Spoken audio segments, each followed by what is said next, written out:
মানুষের জীবনে কিছু থাকুক আর নাই বা থাকুক, অন্তত প্রতিটা মানুষের মধ্যেই একটা নরম কোমলতার স্বভাব থাকে, আর যেটা আমাদের সভ্যতার ব্যাকরণে মায়ার টান বলেই পরিচিত। তাই সেটা সম্পর্ক হোক অথবা কোনো জড় বস্তু, আমার যেন কোনো কিছুর প্রতি মায়াটা না বড্ড বেশি। যে জিনিসটাকে ফেলে দেবার সময় হয়েছে, কিন্তু তবুও সেই জিনিসটাকে কোথাও না কোথাও ঠিক গুঁজে রেখে দিই, ফেলে দিতে যেন মন চায় না। সবাই বলে ভাঙা জিনিসকে ধরতে গেলে হাত কেটে যায়, ওকে ধরো না, ওকে ফেলে দাও। কিন্তু আমি পুরানো স্মৃতির নাম দিয়ে ওকে আলতো করে গুছিয়ে রাখি।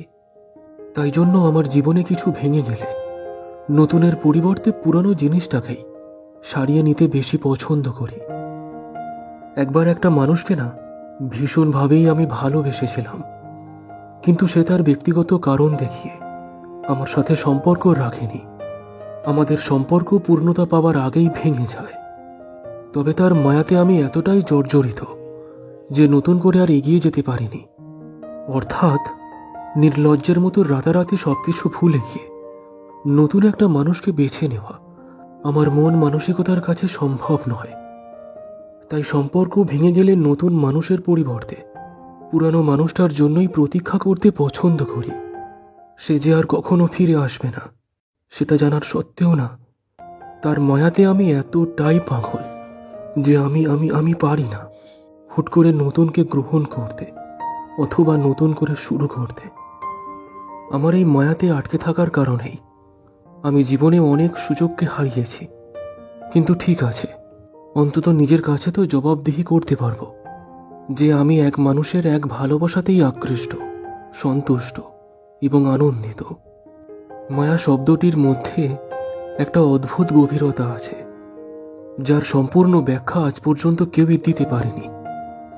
এমন একটা শক্তি যাকে চোখে তো দেখাই যায় না, অথচ অনুভব করা যায় প্রতিটা নিঃশ্বাসেই, প্রতিটা নীরব মুহূর্তেই। মায়া এমনই এক অদৃশ্য ভালোবাসার বাঁধন, যেখানে মানুষ নিজের ইচ্ছাতেই জড়িয়ে পড়ে, আবার সেই মায়া থেকে মুক্তি পাওয়ার জন্য প্রতিদিন ছটপট করে।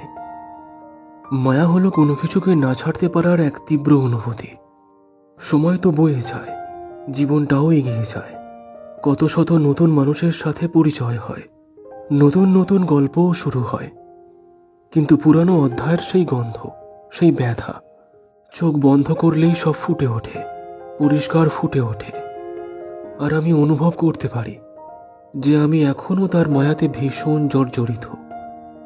সময় আমাদের অনেক কিছু শেখায়, কিন্তু কখনো এই জিনিসটা শেখায় না যে কিভাবে একটা মানুষের স্মৃতিকে ভুলে যাওয়া যায়, তার সাথে কাটানো সমস্ত মুহূর্তগুলোকে কেমন করে ভুলে থাকা যায়। মহাপুরুষদের জ্ঞানের কথা, জীবনে কিছু জিনিসকে আঁকড়ে নয়, ছেড়ে দেওয়া দরকার।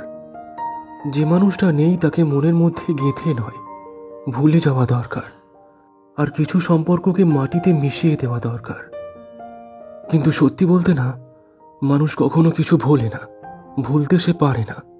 আর ভুলতে না পারলে সে কাউকে ছাড়তেও পারে না। সে জীবনে যতই যাই কিছু করুক, সে তার ফেলে আসা মানুষের স্মৃতির মায়াকে কখনোই ভোলে না। যেমন উদাহরণ হিসাবে বলতে গেলে, মানুষ একবার যদি অ আ ক খ আর এবিসিডির উচ্চারণ শিখে যায়, তারপর সে যতই যাই কিছু করুক না কেন, এই উচ্চারণকে সে আর কখনো ভোলে না, ভুলতে পারবেই না। ভালোবাসা একসময় আমার জীবনের সব থেকে সুন্দর অধ্যায় ছিল, কিন্তু সেটাই আজ আমার মনের সব থেকে ভারী বোঝা হয়ে দাঁড়িয়েছে। একসময় যার গলার আওয়াজ শুনে ঘুমিয়ে পড়তাম, আজ তার অনুপস্থিতির জন্যই আমি জেগে থাকি গভীর রাত পর্যন্ত। দুপক্ষের মধ্যে যখন এক পক্ষ তার ব্যক্তিগত কারণ কিংবা অজুহাত দেখিয়ে ভালোবাসাকে মিথ্যা করে দিয়ে চলে যায়, তখন অপর পক্ষের জীবনে নেমে আসে কখনো শেষ না হওয়া এক মায়ার শূন্যতা।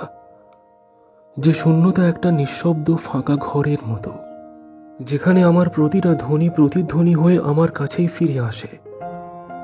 আমি যতই এগিয়ে যেতে চাই, যেন সেই মায়াবী শূন্যতা ততই আমাকে টেনে নিয়ে আসে পিছনের দিকে। তারপর নিরীহ মনটা আমাকে বাহানা দেখায়, দেখো ভুলে যাওয়া মানে কিন্তু পুরোপুরি হারিয়ে ফেলা। আর এই বাহানার কাছে আমি প্রতিবারই হেরে যাই।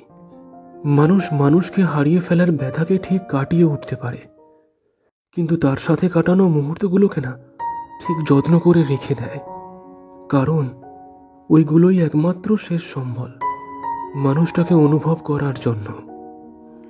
মায়াতে আমি এতটাই জর্জরিত যে বোকা গাধার মতো আজও আমার বিশ্বাস করতে ইচ্ছা হয়, আজও তাকে ফিরে পাওয়ার ইচ্ছা হয়।